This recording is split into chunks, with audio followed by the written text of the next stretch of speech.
was telling the folks in the first service that this church exists today, exists in the form that you experience it today because of the work of one man in my life. Amen. He has since gone on to be with the Lord. Pastor Escort passed on to be with the Lord 10 years ago. But his memory and the impact of his work lives on. All of us sitting here today are sitting here because of his commitment and his dedication to the kingdom of God. So this morning, I just want to take a moment and honor the memory of a great, great man of God whose impact still ripples through the ages. You know, my prayer for myself is that when my turn comes, that somebody will be able to say that the impact that I made outlasted the life that I lived. Amen. Praise the name of the Lord. This morning we've got with us a guest minister. This is his first time here, so we're calling him a guest. By the grace of God, it will not be his last time here. Amen. I met him for the first time on Thursday. You know, I've known about him, and you know about people and you admire them from afar, and then an opportunity comes to meet them, and you're almost like you know how you see a celebrity, you're starstruck, and you want to ask them for their autograph. For a minute, I had to restrain myself when I saw him at the airport from whipping out my notepad and say, "Please, can I have your autograph?" Amen. Pastor Godman Akinlabi is with us this morning. Amen. Let's give the Lord a round of applause. Pastor Godman is currently the lead pastor of the Elevation Church, where he has a God-given mandate to make greatness common.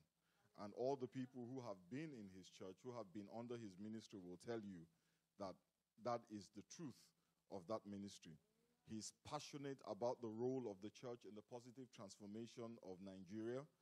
He serves on the faculty of Daystar Leadership Academy. He facilitates leadership development, and he's the author of several books. Amen. Pastor Godman served for 12 years in Daystar Christian Center, where he had various pastoral positions. Now, there are a lot of things that I'm reading out here, and the reason why I'm reading it out is because so that those of us who do not know who is about to speak to us will have an idea of the weight that comes before us this morning. Amen. He's a seasoned and highly sought-after public speaker, and he has taught and inspired thousands of people in churches and conferences around the world. Pastor Godman graduated with a degree in mining engineering. How did you go from mining engineering to pastoring? He's an ardent scholar. He has a master's degree in international law and diplomacy and an MBA from Manchester Business School. He's happily married to his wonderful wife, who is here with us. Let's give her a round of applause. Amen. And like me, they have two beautiful daughters. Amen. My brothers and sisters, can we rise and honor the man of God as we welcome Pastor Godman Akinlabi?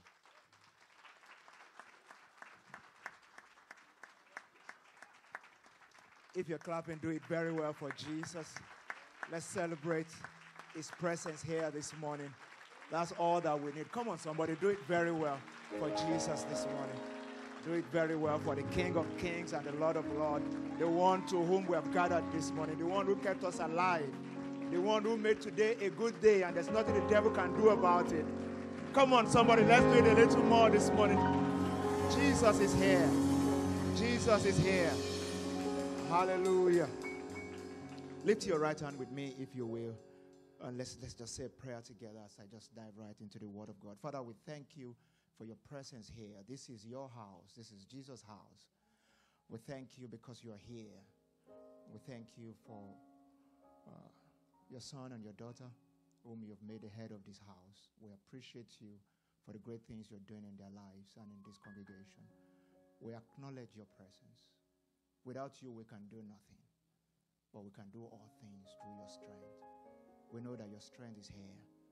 Thank you for the supply of your spirit here this morning, for the transformation of hearts, for healing of bodies, for healing of emotions, and that your word will have a free course in the midst of us with simplicity so that we can understand and we may be transformed. As we look unto you this morning, help us to change, transform our lives, and let your name be glorified. In Jesus' precious name. Somebody said a big amen. Please, you may have your seat.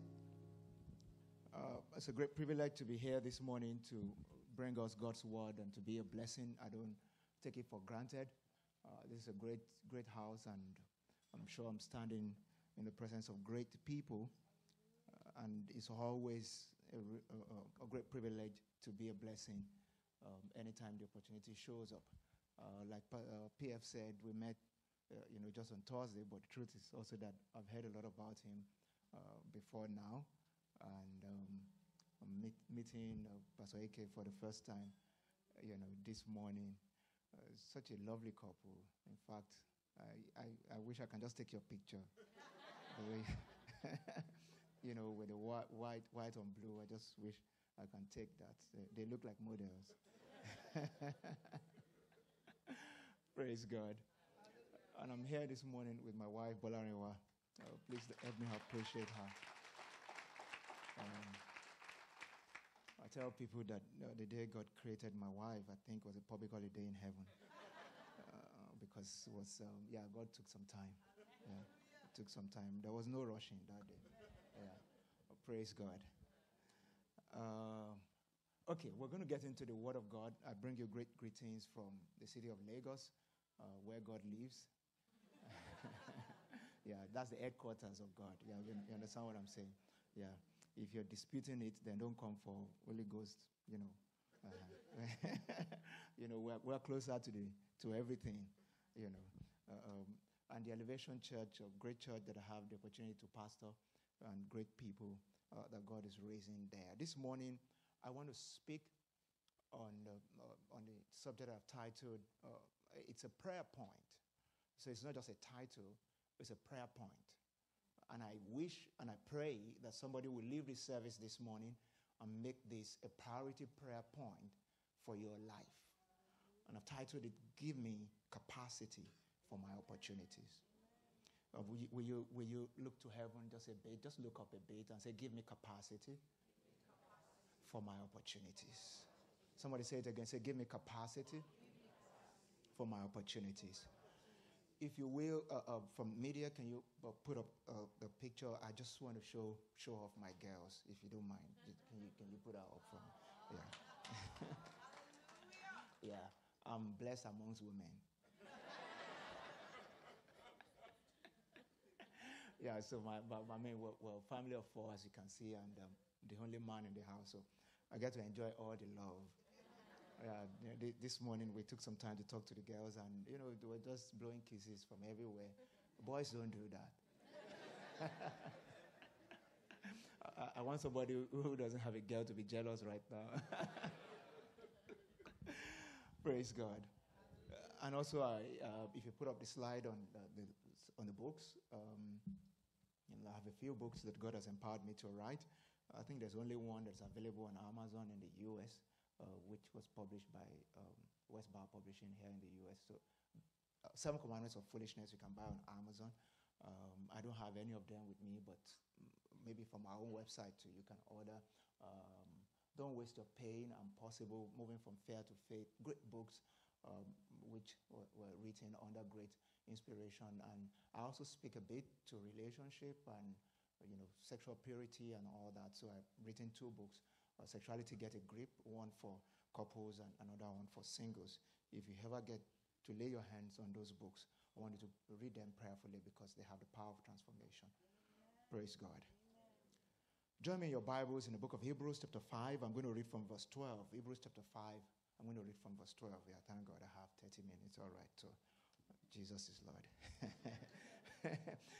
Hebrews chapter 5, I read from verse number 12. I'm speaking this morning on give me capacity for my opportunities. Like I said, it's a prayer that I wish somebody would continue to pray. And I'm sure after this service, you understand. After this message, you understand why I wanted to continue to pray that prayer.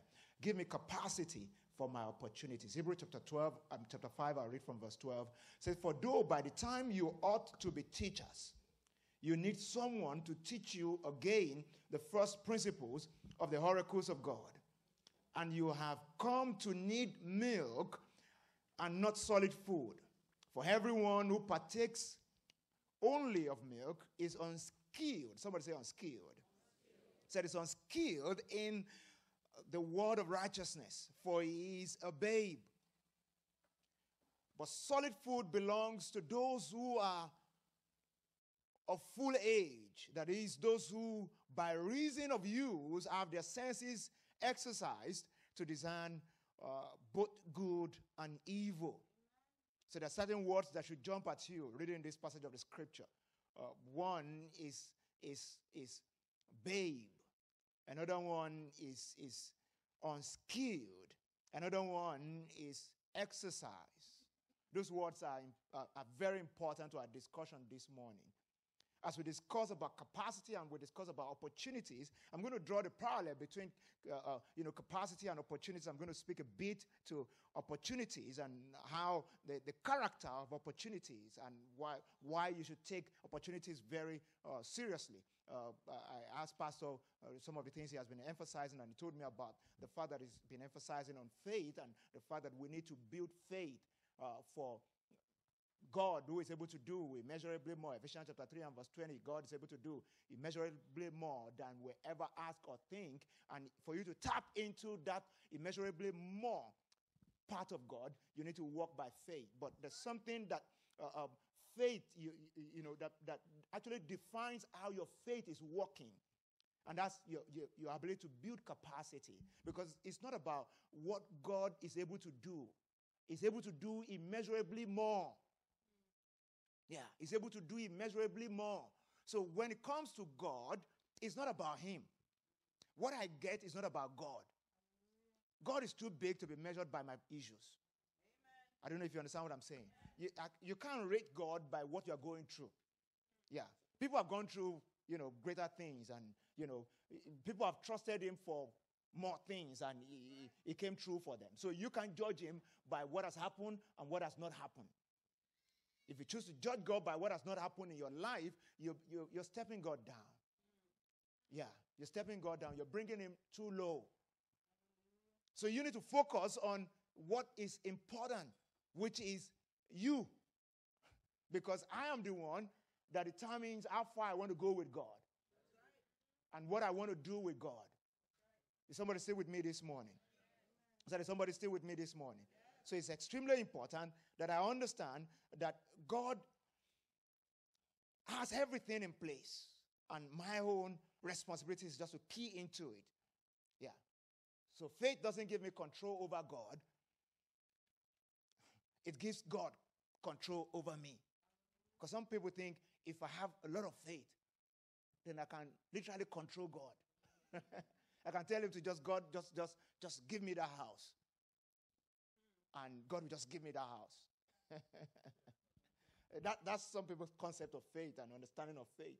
But faith doesn't give you control over God. You can't control God. Yeah. What faith does is to give God control over you. So that you can have enough faith to be able to walk with him. And walk into the things that he has prepared for you. Because it's the one that goes ahead of us to prepare stuff for us. Is somebody still with me this morning? Yeah, that's what faith does. It helps you to have enough emotional fortitude to walk with God, to believe in him, and step up with him so that you are in sync with him. And you're taking steps into the generous inheritance that he has for you. So faith doesn't make us control God. It makes us to fall in line with the things that God is doing. But here in the passage that we read, the writer of the book of Hebrews was talking about the fact that, when you're supposed to be teachers, how come you're still a babe? Because it affects the expression of your faith and the things and how you key into the things that God wants to do in your life. It affects it. When you look through the scriptures, you read in Matthew 25, verse 28, the woman of Canaan who came to meet Jesus and was looking out for healing for her daughter. And Jesus said, time has not come. We can't give what is for children to dogs. And she said, no. Even dogs can take a little crumb. And Jesus said, woman, how great is your faith? What she did there was not to come to control God, but to to stretch ourselves to the point where God can say, okay, walk into this inheritance. Yeah, walk into this inheritance. God seeing. And in another place, in Mark chapter 4, when you read from verse 39 to 41, Jesus was in the boat with his disciples. Instead of them, walking by faith and speaking to the wind and the waves, they were measuring the wind and the wave by God's ability, and he said, we're going to die. And then when they woke Jesus up, what Jesus said, how come you have no faith? As in zero. No faith at all. And look at the comparison between that woman who was willing to stretch and marshal her argument and the disciples of Christ who they thought they were finished. They just measured the situation against the God that they knew because they were still operating at the babe level. Hallelujah. Because at babe level, you need milk, not solid meat. So you configure God's size to the level of what you are going through. And then you start to measure God against the fact that you've been waiting for 3 years for a guy to show up. Yeah. And you don't know that the God we serve is the God of Abraham, Isaac, and Jacob. And Abraham waited for quite a while, But God showed up for him. I hope you understand what I'm saying. Yeah. So that's when you start to see things from that perspective, then you realize that it's not so much about God. A lot of the time it's about us. If it's some other persons, when that woman showed up and Jesus said, no, we can't give what's meant for children to dogs and others. Okay. Maybe that's my lot. But God just wants you to stretch a bit. And that takes me to the story of Jabez in 1 Chronicles chapter 4 and verse 9 to 10. Jabez prayed a prayer. Yeah, that prayer is like the title of my message this morning. Jabez, the Bible says in 1 Chronicles chapter 4 and verse 9, it said, now Jabez was more honorable than his brothers, and his mother called his name Jabez, saying, because I bore him in pain. And Jabez called on the name, on the God of Israel, saying, oh, that you would bless me indeed and enlarge my territory. It's my territory. It's me. Because I want to be a different person. Yeah. Jabez was talking to God about himself. Oh, that you will bless me indeed and enlarge my territory. It's like, Lord, I need a bigger capacity. I need you to enlarge my heart. Yeah. I need more room. Enlarge my territory, that your hand would be with me, that you would keep me from evil, that I may not cause pain. So God granted him that which he requested. God will grant somebody that which you are requesting this morning. In the precious name of Jesus. So the Bible says God granted him that which he requested. So something started to happen in the heart of Jabez. You can't pray this kind of prayer and you won't experience some kind of enlargement of heart. Enlargement of heart. Jabez started to see things differently. His heart started to enlarge. His capacity to dream, his capacity to see the hand of God. He said that your hand would be with me. You can be in a big place like Texas, big, everything is big in Texas, and then you still have the mindset of somebody living in London.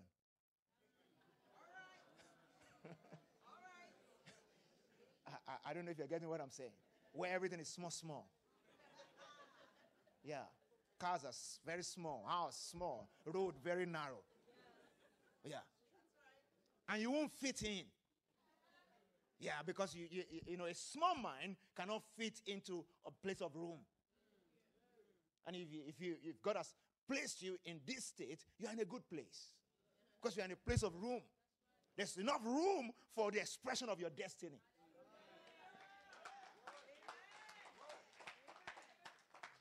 When you see all those very massive freeways and all that, just tell yourself, this is room to express my destiny. Yeah. Are you still with me this morning? Yeah, so even if you have lived in England before or somewhere, really small, come into this kind of place and trust God to enlarge your territory, to enlarge your mind, to enlarge your heart and give you capacity to dream.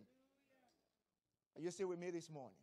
It takes God touching our heart, touching our mind for us to be able to see things. Yeah. Because there's a place a man can be that you will not be able to see opportunity and opportunity will not be able to see you. Yeah. And you then start to judge God to say, is God faithful? Is he not faithful? No, it's not like that. If I can digress a bit to just tell you, just a little bit about myself. I was born into a Muslim family. I was telling people that when I was growing up, if you say, what do you want to be when you grow up? Even if you give me, how many pages of paper and say, be writing all the things you want to be, there's no way I could have written a pastor. Yeah, because it was not just in the frame. I mean, it can't be. It couldn't have been in the frame. Because I was so far away from it. But when you come into Christ, one of the things that you must maximize as a believer, one of the things that make you different as a believer is the capacity to dream. Amen. Because one of the major reason that the Holy Ghost came is to impact on us the capacity for dreams. Because the prophecy about the Holy Ghost, it shall come to pass in that day, Joel chapter 2. And he said, my spirit shall be poured forth upon all flesh. Your sons and your daughters will do what? That's the essence. Is to empower you and I to be able to dream. And you see, your dreams can be small if your mind is small. Are you still with me this morning? Yeah. Your dreams can be small if your mind is small. But your dreams can be big if you choose to allow the Holy Spirit to enlarge your heart. Are you still with me today? The Bible says in Proverbs chapter 24 and verse number 10, it said, if you fail in the day of adversity, it said your strength is small. And that speaks to your capacity to hold up under pressure, to hold true under pressure. I love the Message translation of that scripture. It said, if you fall to pieces in crisis, there wasn't much to you in the first place.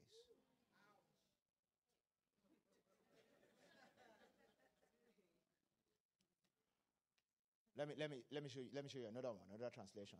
New Century Version. It says, if you give up when trouble comes, it shows that you are weak. One translation, it says, if you fail to perform under pressure, it says you are a poor specimen.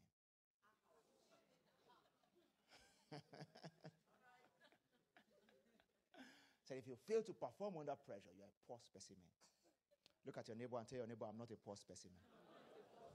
Say, God crafted me. God created me. Glory be to Jesus. So don't use old tricks on new opportunities. You need new wineskin. According to Mark chapter 2 and verse 22, Jesus said, new wine must be poured into a new wineskin. Opportunities are always around us. There are things that God is doing around us. It's me. I need to change. I need to do something differently. I need to do something differently. So wake up. Opportunities are bound. They're everywhere. Opportunities are everywhere. Everywhere. How I express my faith is my ability to see opportunities as opportunities and not as trouble or problem. Yeah. When Jesus was with his disciples in the boat and the wind and the wave came, it was an opportunity for somebody to try out their authority. It was an opportunity for someone like Peter to do what nobody in his family had ever done before. Yeah. And just speak to the wind and the wave. They saw it as a problem because their mind as at that time was small. I mean, can you compare that with what happened to in the book of Acts of the Apostles? Peter and John on the way to the temple when they met the man at the gate, Beautiful. And the man was looking up to them to receive something from them. This time around, the mind has enlarged. This time around, the small boldness. And he says, silver and gold we do not have, but that which you have will give unto you. And in the name of Jesus of Nazareth, rise up and walk. Before, you see that as a problem. But now they saw it as an opportunity to express their faith and to express the greatness of our God. And they put God side by side with the impotency. And God knocked out the impotency. I hope you understand what I'm saying. That was why when Jesus showed up there in Mark chapter 4 and he looked at them, he said, how come you have zero faith? How come you don't have any faith at all? Because the expression of my faith is how I see problems, how I see challenges. If I see challenges as, as something that's bigger than me and also bigger than my God, and I'm not able to speak, then I remain at a particular level. Ladies and gentlemen, in Hebrews chapter 5 that we read, he said, strong meat belong to them who have exercised their senses to discern between good and evil. You have to practice. You have to practice. You have to practice. There's something I call the punching bag theory.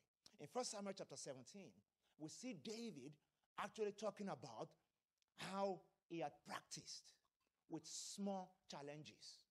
That was what Jesus expected Peter, James, and John, and all of them in the boat to do. Use this wind and wave and the storm to practice.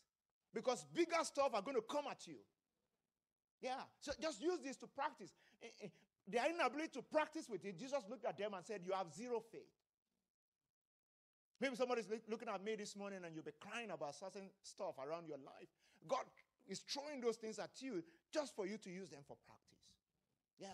They're your punching bags that you use for practice. They're not things that you sink your emotion and disturb you so much that you cry all night. And in fact, the Bible says weeping may endure for a night, but in the morning comes joy. So you're in church this morning now. Turn it to joy and turn them to punching bags. Yeah. And tell yourself this one too will come to pass. So in 1 Samuel chapter 17, when you read from verse 34 down to 37, the Bible says, but David said to Saul, your servant used to keep his father's sheep. And when a lion or a bear came and took a lamb out of the flock, I went out after it and struck it. Somebody say struck it. Yeah, it's time to strike something. Yeah, rather than running away. Everyone in the Bible who did something great for God, they ran towards what people were running away from. Yeah, they ran towards what people are running away from. You've read the story of Samson before. The Bible says a lion roared at Samson. Something in Samson woke up when the lion roared. When a lion roars at you, what you're supposed to do is to start running in the next available direction.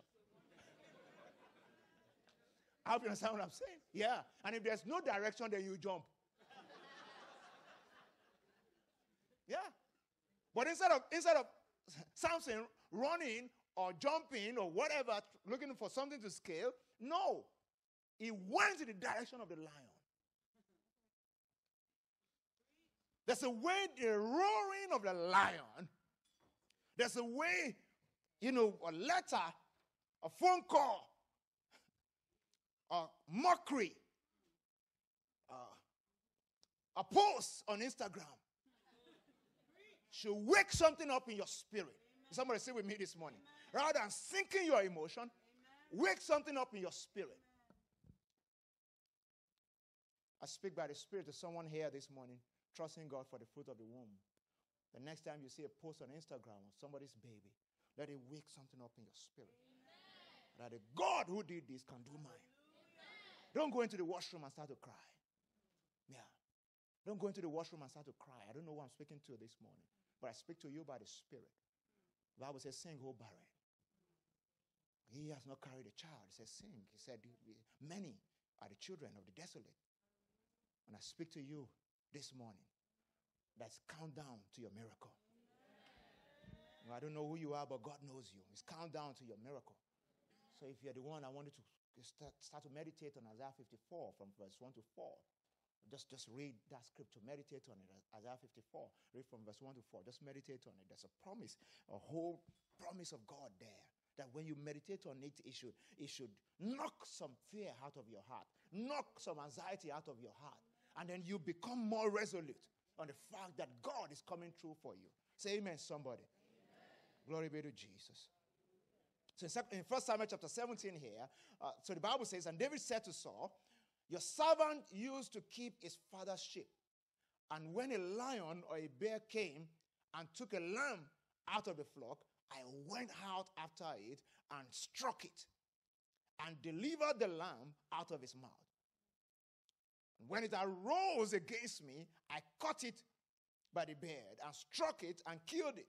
Your servant has killed, look at this. Your servant has killed both the lion and bear. And this uncircumcised Philistine will be like one of them. Seeing he has defied the armies of the living God. Moreover, David said, the Lord will deliver me from the paw of the lion and from the paw of the bear. He will deliver me from the hand of this Philistine. Do you have references? Yeah. Where's your spiritual resume? Can we see some lions in there and some bear? Because how do you build your resume? In the physical and career. I mean, you pull through some project, and then you list it on your resume. While I work at so-and-so place, I pulled through this project. This one, we sorted it out in no time. Whether it's a recruitment project or construction project or whatever it is. I did this, I did that. I did this, I did that. So in the spirit, it gardens the heart of God when your resume is called up and they can see some lion. Yeah. They can see some bear. And then it's heaven's, in the way heaven works, they will send you a Goliath. Yeah. Because that's how it works. Yeah, that's how it works. That's the only way you're not going to waste PF's faith teaching from January. You need to confront some Goliath. Are you still with me today? You need to confront some Goliath. Let me say one or two truths about opportunity, and I'll start to round off. One or two truths about opportunities. By the way, if you have ever read the story of Joseph before, when Joseph was in prison, he also had his punching bags. He used the butler and the baker as practice. What are you practicing on? Yeah. Because what you practice on is what I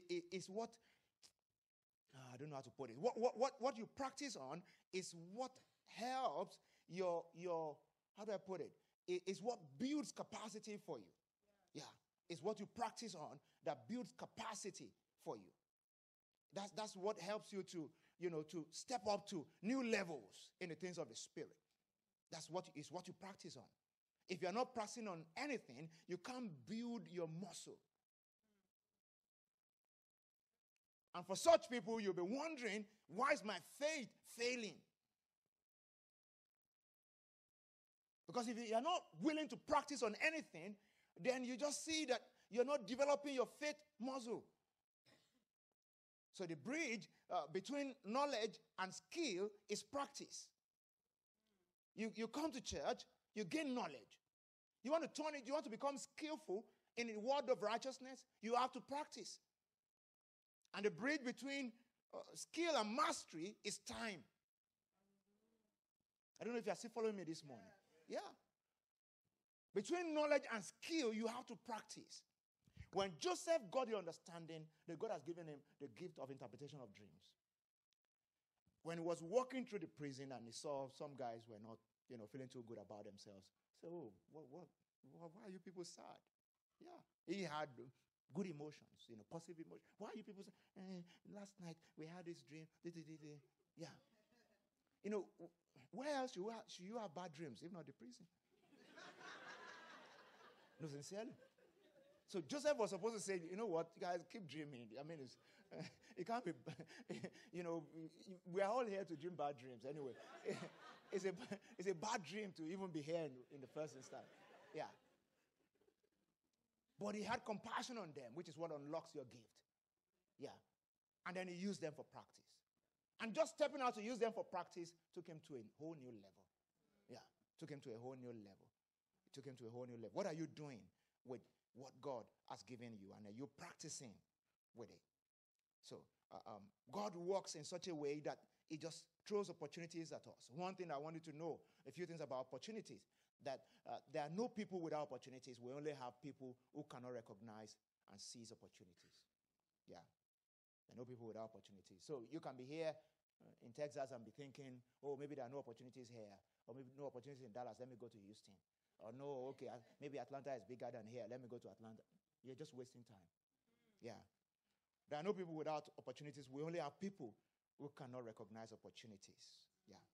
Yeah. That's what we have. Even opportunities even come at last minute. The one we call lastminute.com. In Luke 23, when you read from verse 42, you see the man hanging beside Jesus. Hanging beside Jesus. Is he on the left or on the right? There are two criminals. There were two criminals beside him. You know that one could recognize opportunity, the other one could not. One was calling him, a bad person, a this, a that. The other one looked at him and said, this is my opportunity. He said, Lord, remember me when you get to paradise. On lastminute.com. This guy recognized opportunity.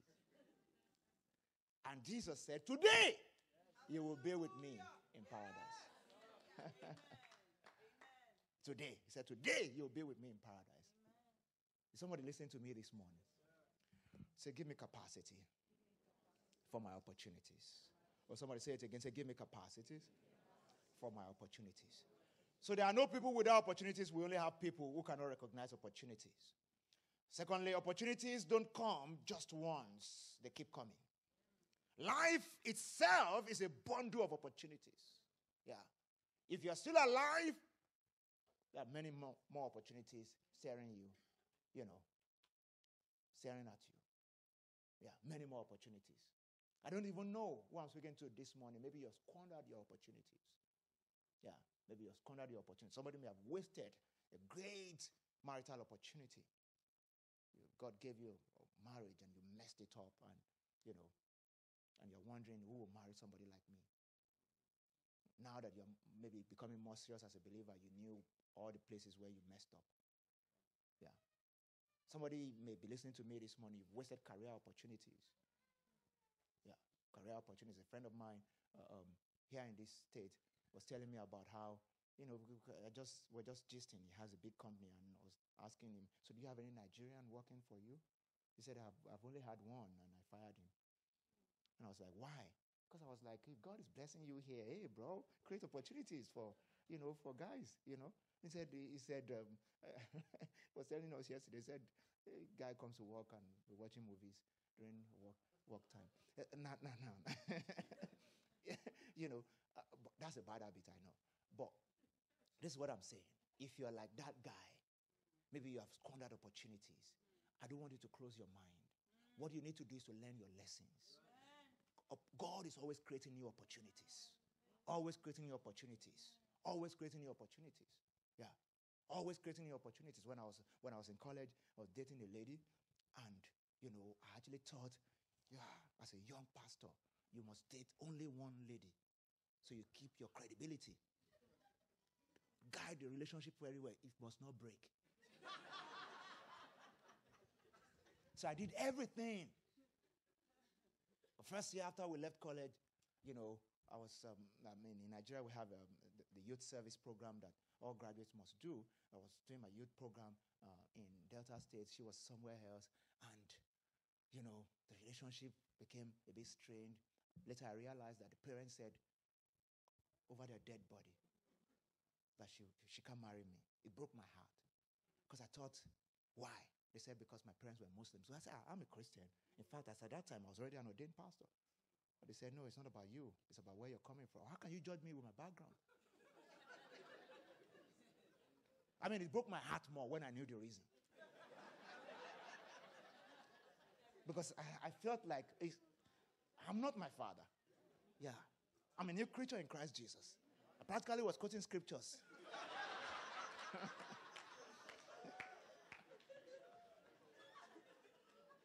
I did everything. I begged. I did everything. Such is life. But you know, opportunities don't finish with God. Because God is always creating opportunities. Because a few months down the line, then I met my queen.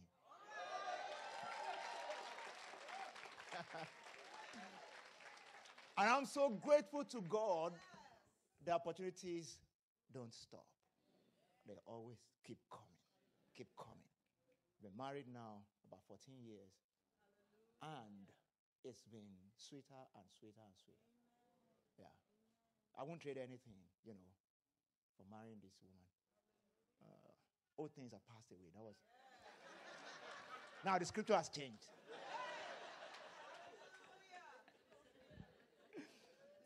Glory be to Jesus.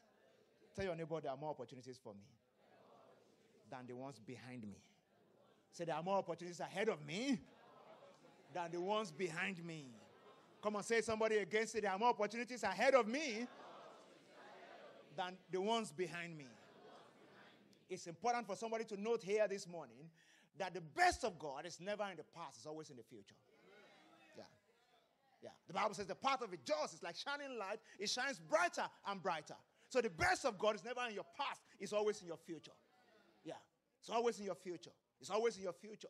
Look at the story of Abraham. The best of God was always in Abraham's future. Get out of this place. Go to the place that I will show you. Because my best is in your future. Best is always in the future. So the best of God is in your future. Opportunities keep coming and coming. Number 3, I say potent luck portions are predictable. They're made by mixing preparation with opportunities. So when you mix preparation with opportunity, you see success. Yeah, what you see is success. Lastly this morning is that you must be positioned for your opportunities. Yeah, you must be positioned for your opportunities. I'm going to hand on that. You must be positioned for your opportunity. You see, when we talk about opportunities, when we talk about the release of your faith, and building capacity, certain things are important. Preparation is important. Everyone God used in the Bible, there's always a time of facing the punching bag. It's not the real thing. Yeah, I tell people today, if you're having issues in dating relationship, that's your punching bag. It's an opportunity for you to develop relational skills. Yeah, that you will then need in marriage. Yeah. So don't say, well, I've not been talking for 1 week, so this relationship is not working. No. Open your mouth and talk.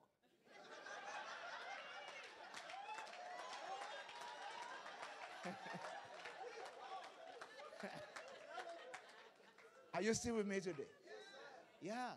Because you need relational skills to sustain a marriage. When you cut corners in relationships, and instead of cultivating relational skills, all you are doing is kissing and necking and all that. You are investing the time wrongly. Yeah. That time is supposed to be spent annoying each other. All right? Yeah. And then flipping it. I don't know if you're getting what I'm saying. That time is supposed to be spent, seeing how I react to negative emotions and how you react to negative. That time is supposed to be spent seeing how I react when she's down or she reacts when I become crazy. I don't know if you're getting what I'm saying. Yeah, because it's when you leverage that time of preparation that you have a successful marriage. Yeah, many people, just cut everything short, wasted that time in doing what will not count in marriage. You can't use that time to test sexual compatibility. Because in marriage, you're going to continue to do it. That's for marriage. Yeah, and you're going to have plenty of it. So don't try to test anything like that. Test relational compatibility. Yeah. You understand what I'm saying? Relational compatibility. Yeah. And grow in managing your own emotions and managing other people's emotions when they're down. Yeah, David said, why are you cast down, oh my soul? Put your hope in God. That's how to manage my own emotions. When I just got married, my wife warned me one day. Said, I'm not your comedian. You know why? Because I'm saying, I'm not happy. I thought, this marriage is not sweet. I actually just felt like, it's going to be sweet. I didn't know that I have a part to play to make it sweet. So I was complaining to her one day. I said, look, this place is boring. She said, I'm not your comedian, so bring up your game.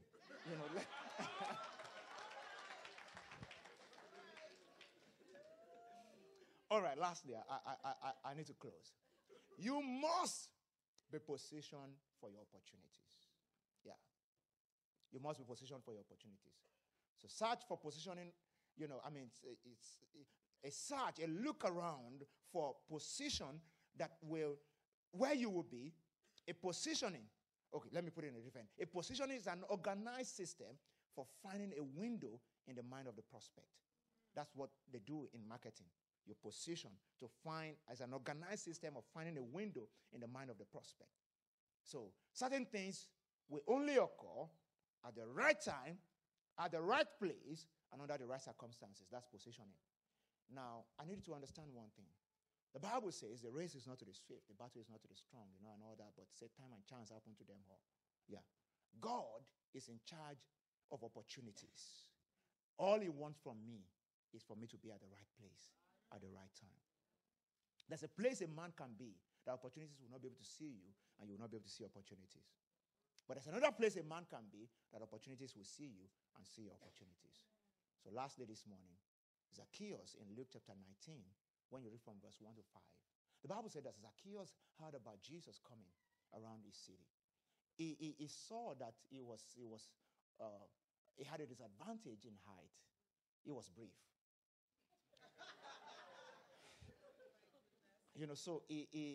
But he looked for the right position. Yeah.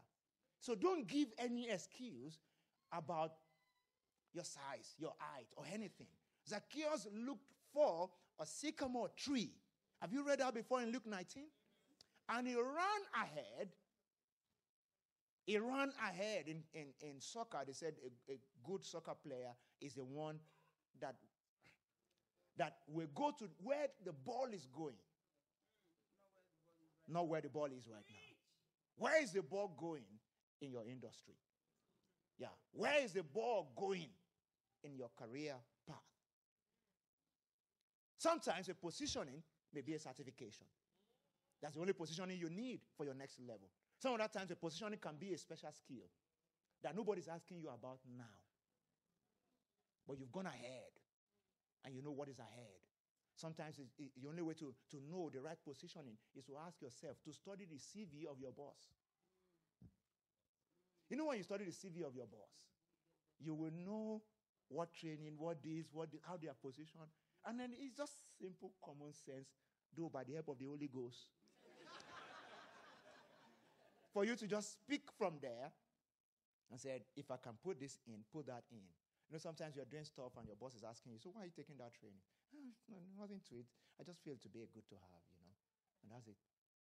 But someday something will come and they will say, it's the person who's done this or who's done that we need for that position. What is your sycamore tree? I needed to leave this service this morning thinking about, what is my sycamore tree? What is my own sycamore tree? Zacchaeus recognized the sycamore tree. He went on it. When Jesus got there, he said, Zacchaeus, come down.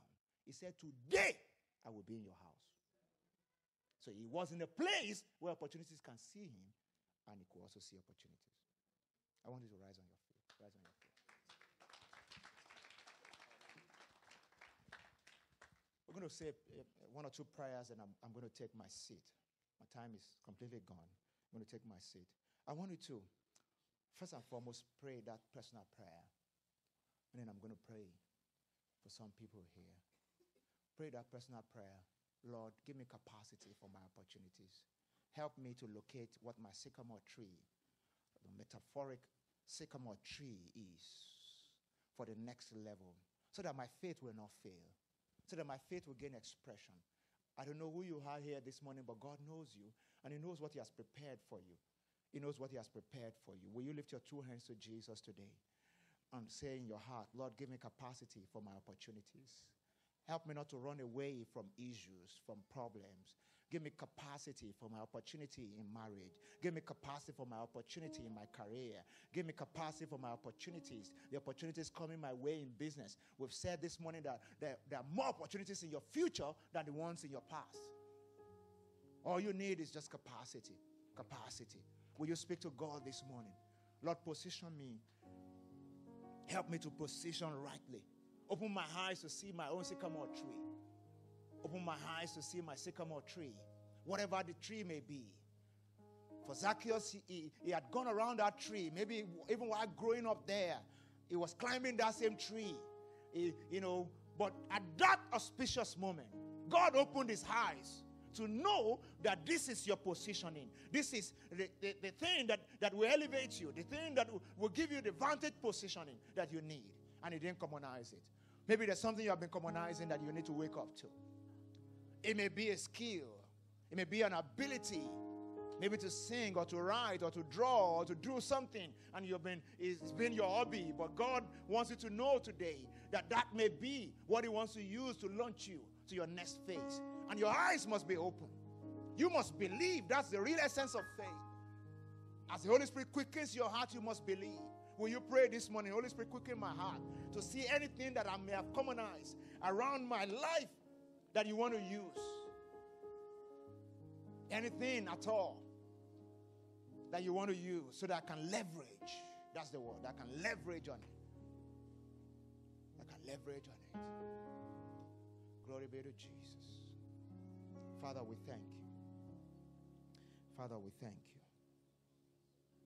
In the precious name of Jesus, we have prayed. Just two more prayers. One, I want to pray for certain people here today. There's a grace upon my life, there's an anointing upon my life to set people free from holding patterns. Somebody may be asking, what is holding pattern? Holding pattern is what a path that a plane goes through when it has no clearance to land. And they say when a plane is in holding pattern, they must have enough fuel so that the fuel will not run out. Because if the fuel runs out and it has no clearance to land, it may have to crash land and may cause havoc. Some people here have been in holding patterns and it looks like your fuel is finishing. So you're stepping into that zone right now where tension is building and frustration is building. And there are deadlines and things that have to be in place, but you have been in holding pattern. Holding pattern is a positioning where there hasn't been progress for a while. Progress for a while. You've been in holding pattern. You have not been able to engage the transition between high up there and real life of touching rubber, meeting the road, and gaining speed for destiny, for the next phase. I want to pray for you this morning.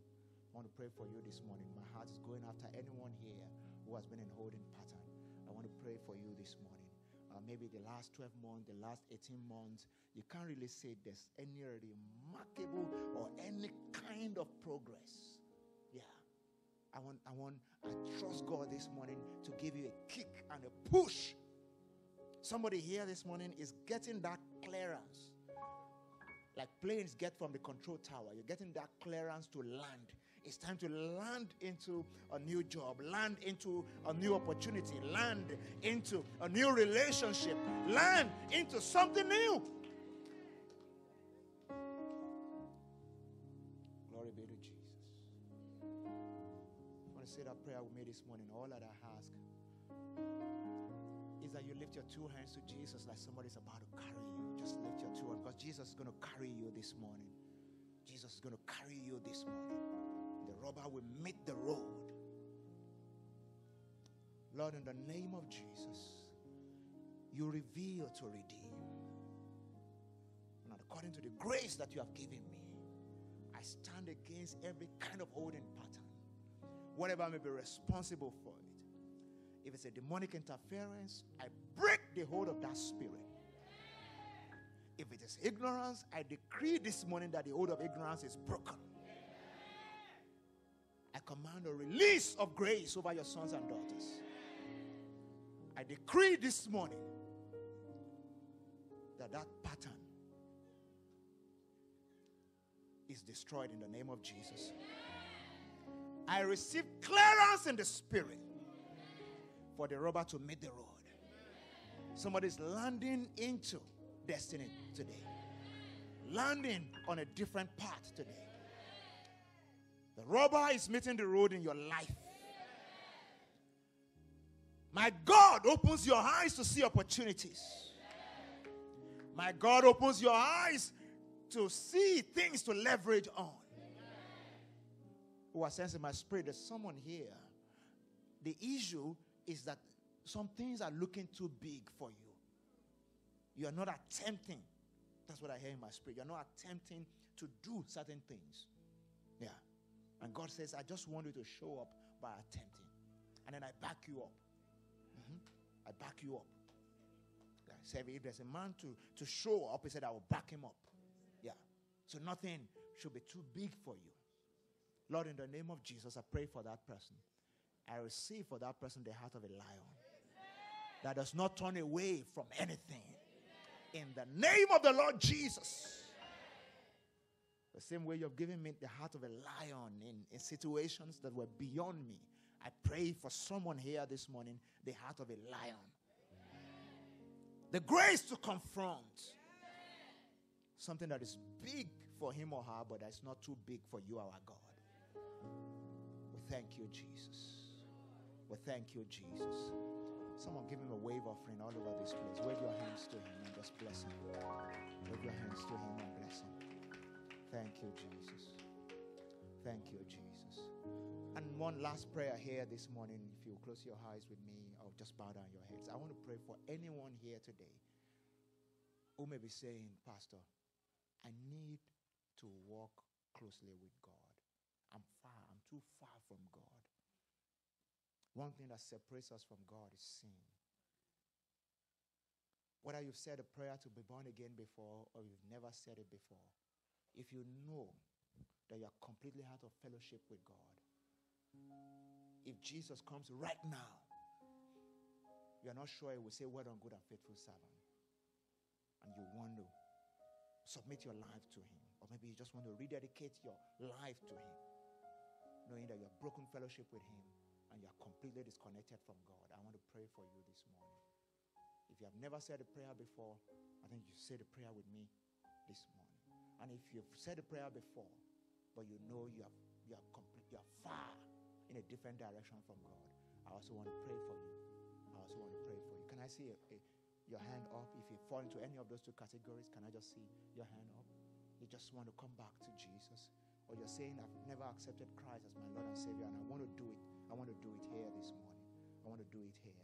I want you to lift your hand. Lift your hand. Well, I'm far away from God, and I want to rededicate my life to him. I want to rededicate my life to him. Okay. If your hand is up, I want you to say after me, say, Lord Jesus, I acknowledge that I'm a sinner. And I ask that you forgive me my sins and that you cleanse me from every unrighteousness. I receive you today as my Lord and my personal Savior. I completely, totally submit my life to you. I ask that you give me a new beginning from this moment forward in the name of Jesus. Thank you, Father, for accepting me. Thank you for accepting me. In Jesus' name. Praise God. If you're blessed this morning, I want you to put your hands together and celebrate Jesus. And if you say the last prayer with me, you'll get some directive from the ministers after now. It's been good spending this time with you. It's a great privilege that I don't take for granted. Thank you, Pastor Femi, for having me. God bless you.